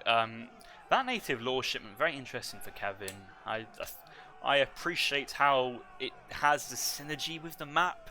However, I think to get that value, you really needed to go through every single upgrade you could have got, and I'm not too sure that the German player ever got the Incan speed for infantry, although he didn't have too many skirmishers. Skirmishers with a 4 point... Okay, he did actually in the end. So he did have the speed upgrade for the skirmishers.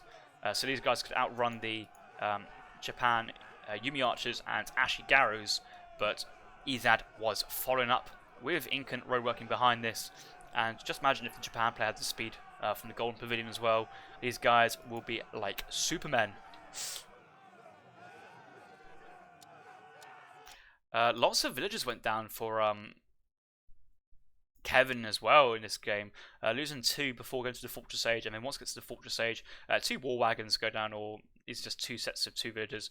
I think at this point 6 villas were lost in total, and a couple of war wagons as we went on, and just the villager population was always greater for Ezad, and that is not even including the shrines that Ezad had out on the map, also gathering resources for him. So really nice eco there for the Japan player, showing why Japan is one of the strongest civs out there.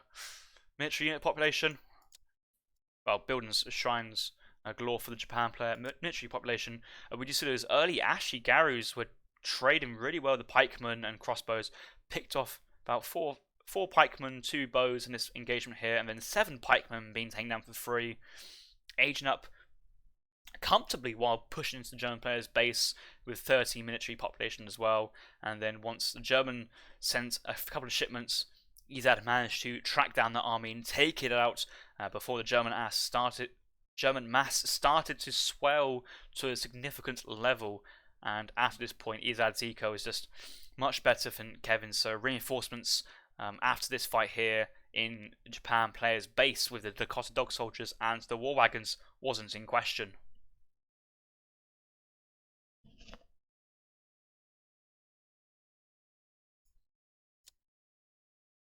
God, this all resources gathered graph is absolutely disgusting. Nearly twice the amount of resources. In terms of total resources, 39,000 for the Japan player and 22,500 for the Germans.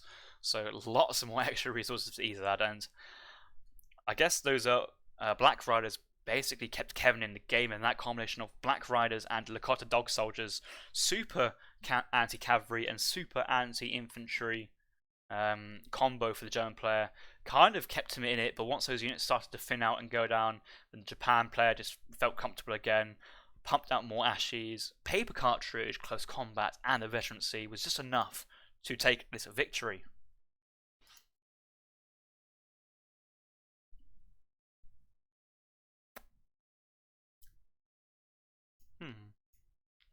Right, GG. Let's go on to game number 5 in this Play All 5 series.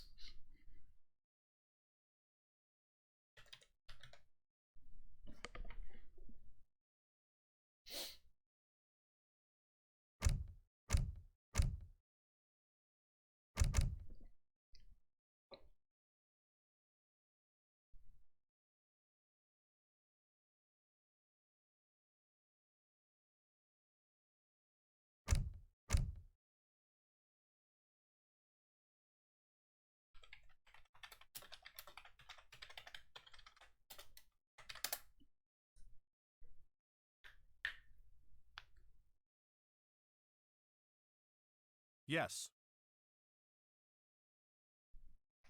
Right, game number 5. Ezad has chosen to play as the Indian civilization on Wadmalal.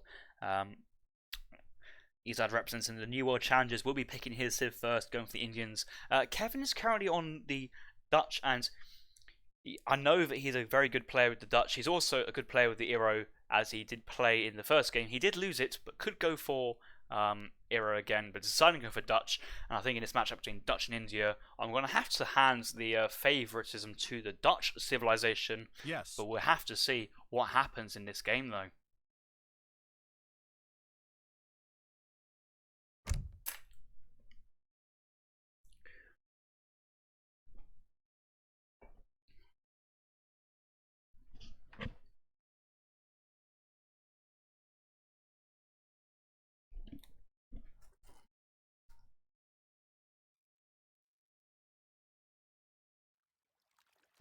Right, here we go, guys. The final game of this series between KEVINITALIEN and Ezad will be played on ESOC Wadmalal. We have Kevin spawning into the north of the map, playing as the Dutch, with his opponent Ezad playing as the Indians, spawning to the south. Ezad had the civ pick, chose to play as the Indians, with Kevin countering with the Dutch himself.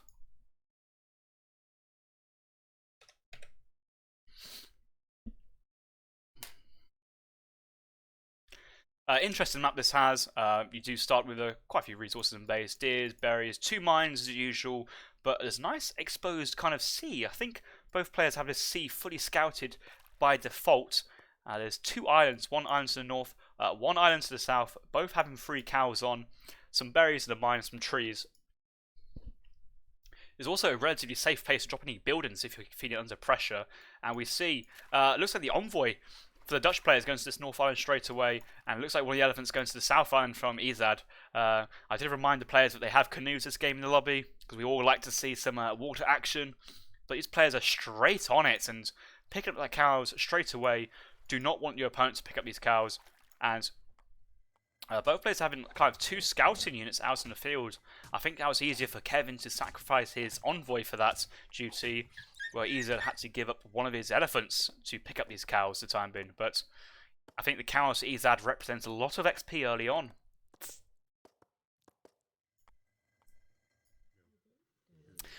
Kevin going for 50 wood already. What is Ezad come across? 70 wood treasure, 2 cougars, nice treasure. Low HP units these guys are. They're about, I think they're the same stats of a wolf, basically.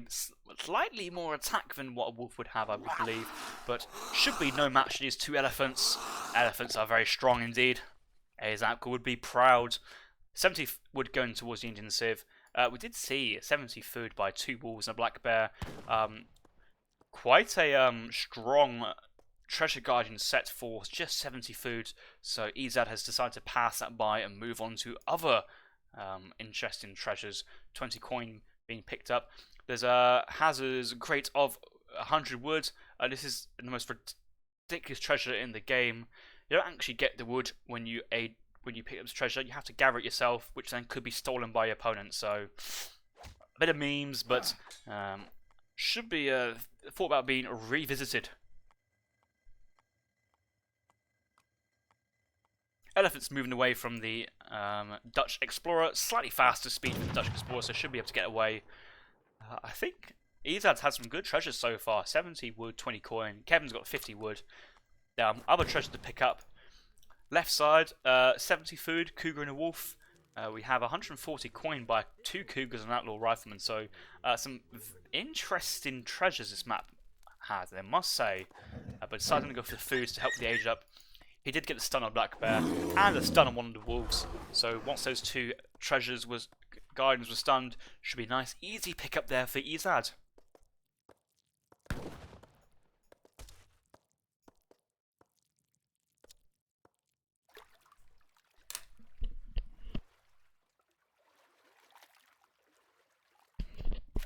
It looks like Kevin's canoe went to the south side and trying to sneak those cows off that island, but I think once he realised that the cows had been picked off, Kevin just move that canoe back to the shore so the envoy can rejoin. Forward aggro won't be denied by Kevin, and that's one thing we haven't seen recently in terms of these type of games. I haven't seen too much forward aggro buildings from Indian players, and let alone aggro's being blocked by scouting units, and Kevin was very, very close to blocking that aggro being put down there, and if that aggro is blocked, it would have delayed the H-up slightly, but nothing too concerning. Kami Ryu has just subscribed. I'm sure that's a resubscription, so thank you for your continued support. Let's look in base. Kevin has got more food than he needs for the bank. He's just about got enough wood for the bank as well. He's about to age up, but already has 80 coin, so should be able to get enough coin gathered for that first villager. So good micro. He's only got extra 100 food though, so could have spent more time chopping wood, less time hunting, and this early bank is so critical for the Dutch player, and really should be completed before you age up for that XP. But it looks like Kevin has a shipment already able to be sent, so no big deal here. Ezad taking one trading post to the left hand side. Look at this, Kevin's got that 100 wood treasure, but has to gather it with the Vil.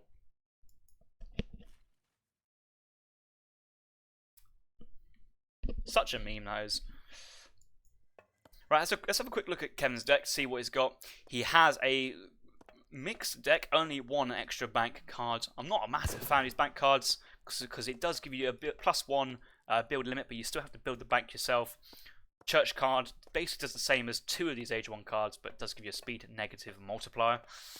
Caravels available for the Dutch player, both the 3 fleets and 1 frigate. 3 fleets are anti-building. They are building resistant, shall I say. They can take a lot of damage from TC fire, so 3 flights down here underneath the TC be a very good shipment for Kevin to get in at some point if he feels that he wants to send that. What is Ezad going for him? He's got a pure lands deck, 3 cards, great cards, age 2, 2 military units in the second age, 2 Mahouts as well, 2 Mahouts, 3 Mahouts, no siege allies as well, no Howders, double Gurkhas, so looks like we may have some sort of kind of Gurkha and then Urumi Mahouts composition for age 3.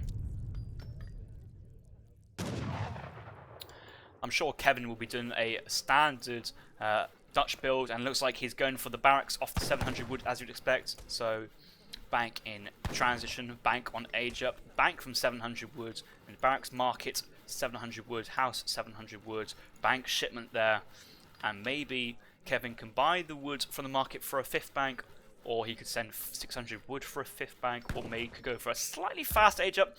3 sepoys and moving across the field, plus the 2 for the age up. But now that barracks is up, that should be easy skirmishes for Kevin to produce. Get a couple of villages in the town centre just to try and dissuade these sepoys.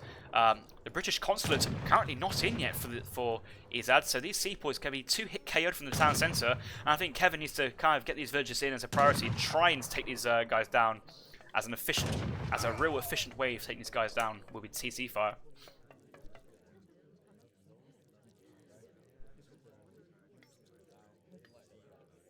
Five skirmishers out in the field for Kevin, and that should be enough to defend himself from any age 2 shenanigans that Ezad wants to do. He's continuously training sepoys. Another batch of sepoys out. Another sepoy being trained. He does have the Ottoman consulate, so 3 hussars may be on the way. Could be getting the villagers behind this, so he's got the Ottoman consulate up. 300 exports, and let's see if he's going for villagers or going for hussars. Okay, he has the hussars in queue.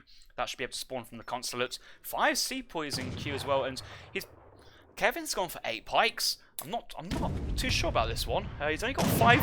He's only got 5 skirmishers and Gardner hussars out on the field. And if you have to kind of commit your pikes to defending your skirmishers, those pikes will be torn apart by these sepoys. Still very strong units in range attack.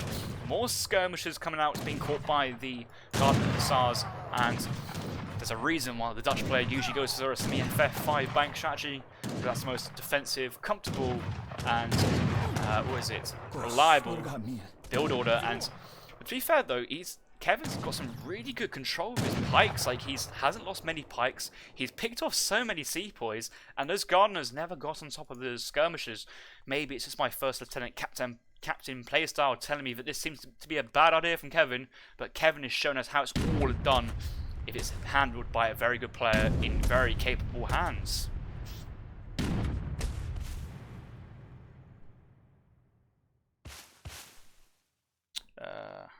Harrison.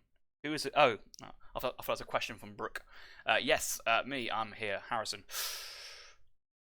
Kevin is now getting the age up in, and he's still out in the field with skirmishers. These units will auto upgrade into the second age.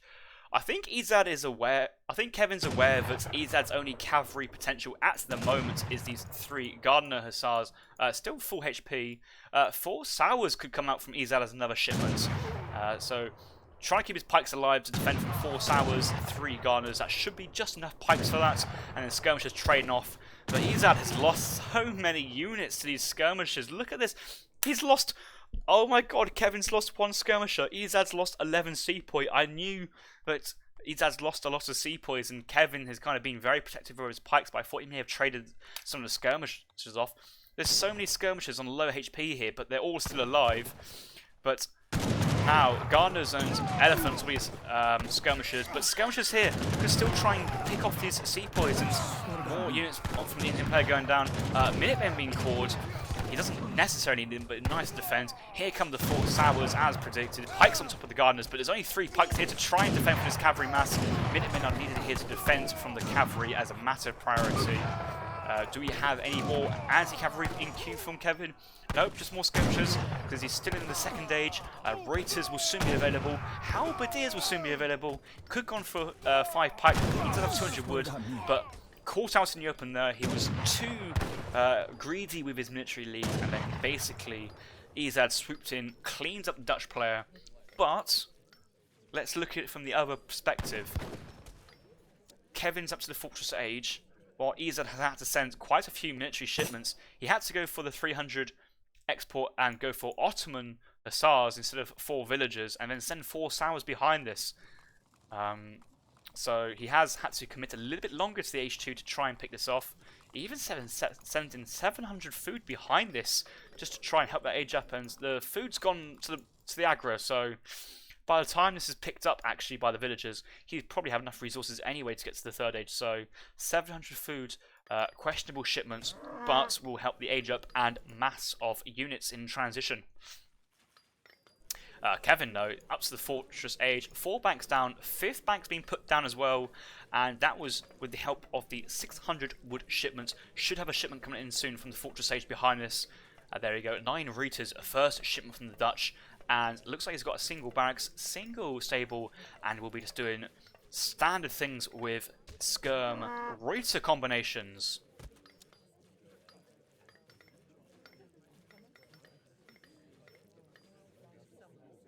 A couple of these Minutemen here are tagged along with the skirmishers. That's okay though, they have the same speed as the skirmishers, and if they do fire, they fire. If they don't, it's not the end of the world. They can take up 1 shot, so you might as well keep the Minutemen grouped with your skirmishers. Reuters are being grouped as well, and starting to push out. We did see Ezad taking the trading post line at all 3 TPs, and it looks like Kevin wants to take a bit of that action for himself as well. Take down a trading post, capture it for yourself, revive your explorer. That could be quite a nice pickup for Kevin. But Kevin can, age up to the third age before Ezad. Could he have shipped a 1k wood instead of 9 Reuters at this point? Oh, look at this. Wall buildings from the barracks and the banks as well, but lots of these villagers are idle. They're not on the berries, and I don't think these guys would register as being idle villagers because they're technically working, but they can't work because there's no path onto it. So hopefully Kevin can look into that. Maybe gather from this hunt to the left-hand side and this far hunt as well, because the army's nearby, and the canoe is a fast way to transport some units. And there's a caravel. There's a caravel. Where's the caravel come from? Was that the age up? Text completed. Admiral of the Ocean Sea. So yes, there was a caravel on age up, putting a bit of pressure on, and look at this. This canoe's been fishing the entire time. Not getting too much food, 125, but you know, he would have easily seen these villagers here. Maybe that is what this caravel was wanting to do. He saw where these villagers were gathering, so try and sneak that caravel all around to the south side. But actually, look, remember, Kevin's got the frigate in his deck and 3 flights. Just move your shipments here and just send the frigate and 3 flights, or you can send the 3 flights and you can pick off these house. Maybe not the consulates. Deny its hunt. Surely the shock factor should pick off 2, 3, maybe 4 set villagers anyway. It gives Kevin some options if he wants to go for some land, some sea play. But at the moment, it's just massing skirmishers and raiders, and Ezad's just on the firm back foot. He's got a Man Sabdar sepoy out in the field to buff his sepoys. He's gone for lots of sours and gardener hussars. 2 Mahouse being sent as well, and that's probably what the food was there to help him with. And you know, raiders should be able to pick off the Mahouse before they engage. But these sours, strong versus infantry, 40 hand attack versus these skirmishers with each poke, so strong units here. And there's actually just lots of cavalry here for the Indian player. Kevin really has to focus his raiders so much and may want to not fight as much, just lay down that rate of fire onto his cavalry units, but sepoys are sepoys. You need to remember that sours, not upgraded to veteran statuses, still have their colonial HP, and they're quite squishy, as you can see. All that cavalry mass from Ezad going down, the Gardener Hussars, Mahouse, and Sours. Now it's just skirmishers and Reuters pushing in to the base of Ezad. And he's got a bit of infantry to defend with, but he desperately needs some sort of reinforcements, and he's only got villagers in the town centre in queue. Maybe his reinforcements will come from a shipments like 7 Urumi or 3 Mahouts. Gurkhas are available, Mahouts are available, as well as 9 Sepoys, 7 Urumi. We need to see what the next card from Ezad is. Right, this canoe's had enough, starting to engage. Caravel's moving across because now this town centre's a bit distracted. That caravel should get some safe passage. 7 Urumi swordsmen have just popped out along with the Ottoman minutes, so this is that pop Ezad really wants, but his Indian infantry are slight out of position, still walking towards this engagement. Haven't engaged the army just yet, but Urumi's routers are kind of Z moving onto the villagers. Really needs to focus down his Urumi, but if you pick up a few villagers in the process, I guess it's not too bad as well. Kevin feeding ahead, sending both the infantry combat and cav combat behind this. He's not at risk of having, he doesn't feel that he needs to send 7 skirm, 7 raiders, or 5 hussars. He's just going to go infantry combat, cav combat. And do we even see the 5 hussar in deck? We do see 5 hussar from Kevin as well, so we could see a 5 hussar switch at a later point, but I think Kevin is very happy just going mass skirmishers versus the Indian army with anti-cavalry in support, and you don't blame him for that. Okay, it's the Agra Fort taking down this explorers again. That's what he's hearing. Yeah, Agra Fort's still firing onto the Reuters. Not a lot of damage this Agra Fort though, so just walk past this one. Quite a lot of views in the coin mine. No greatcoats or no Eastern medicine from Ezad, and in the very latest ESOC patch 8.1, Eastern medicine has been reduced down to 120 food, so it's quite easy for civs now to get their Vil HP in. So, as Harrison says, get your Vil HP, because another unit's just gone down there quite easily, but I think that would have went down anyway due to how many skirmishers and the veterancy upgrade here. Well, not veterancy, but infantry combat. 3 Mahouts were actually trained from this stable instead of sent. Ezad will probably think that's a shipment being sent from the Indian player, so he will have a rude awakening if he goes into an Agra Fort and 3 more Mahouts pop out, but this Agra Fort is about to get taken down. Probably too expensive to repair because it costs 800 food. Maybe able to get the Minutemen from this side, but I think the Minutemen already been called from this town centre. It'd be nice to get all 3 Mahouts. A couple more villas being picked off due to misrallying and having to garrison these villages into this eco. Caravel on south side picking up even more villagers. This Caravel 125 HP, managing to go down to the south side and deal some units, and 13 villagers from Ezad have gone down. That's a mixture due to the Caravel and skirmishers poking in on kind of this side during the engagements, and as well as as a few vills on this coin mine. Right, another Man Sabzar Sepoy has been trained to go with these disciplined Sepoys. Obviously, we want to try and keep the Man Sabzar with the rest of the infantry, because that's how the buff works. Gurkhas are still colonial, getting disciplined Gurkha. Kevin's seen this Man Sabzar, so he's going to put into snare it just to try and keep it away from where the rest of the army is. But skirmishers moving in onto the town centre, and if he can just bait out this army away from the town centre of the Indian player, I think Kevin can push in on the left-hand side to carry on his aggression. Infantry attacks coming in as well. These hussars have trained into their ships. I think Kevin's very happy with his eco and military leads just to continue the improvements and just try and contain Ezad and take down his extra town centres. And I think Ezad has realised he needs a change of pace and is just pushing in onto the Dutch players' town. Mahout leading the charge into the Dutch players' town. Arsenal up, quite a lot of villagers exposed, picking up these elephants again. Very nice units to pick up.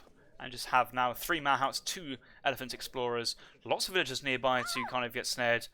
It'd be too risky to put your villagers into a canoe to get them out of the way, but Reuters nearby to lend a hand to scare these guys away. And there's so many villagers low HP here, but just not enough to get many kills behind us. And actually, no villager has gone down for Kevin. Ezad's lost 24 vills at this point. He is on 3 TCs, remember, and quite a lot of his villagers produced from the second town centre have gone down, but still, lots of units, eco units going from Ezad, and even get a few Rajputs out, it looks like. Right, total military here, 30 Reuters, 42 skirms, engaging onto this army of 3 Mahouts, only 13 Sepoys, 15 Gurkhas. There's just not enough infantry here. I think Kevin just wants to take this engagement and really close out this game now. Reuters comes from the Mahouts, one going down very, very quickly. Skirmishers engaging the rest of the infantry. Hussars coming from top side. A lot of Gurkhas on the right hand side that are forming the back line of the Indian army, but even more Reuters are just enough to clinch this series 3-2, and Ezad has to tap out, and Kevin has taken a 3-2 victory for the CMCs, and I'm sure CMC manager Danny Ellick will be mightily pleased with how his team has started into week number 1.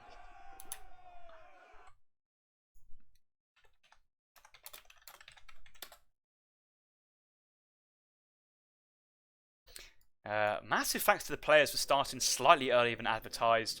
I asked the players to start about half an hour early so that I can finish these games, and looks like we finished the 5th game at about 10 past 10 PM local time in the UK, so many thanks to the players for that. Let's have a quick look at the post graph just to see what went on here.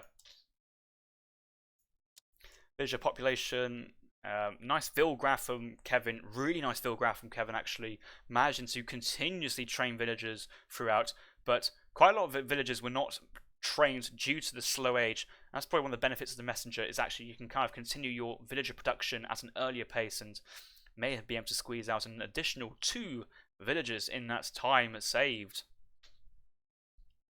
We can see that Ezad also had a good vill graph in the second age. I don't believe he managed to squeeze in the Ottoman villagers, but once it got to the third age and Kevin started to push in, lots and lots of units were going down for Ezad, and then towards the end, once that army was moving to the west-hand side of that map, where that second TC was, large batches of units were going down, and we went from 46 down to 41, 43 down to 38, so 10 lost here, probably another 5 here, another 5 here, so about 20.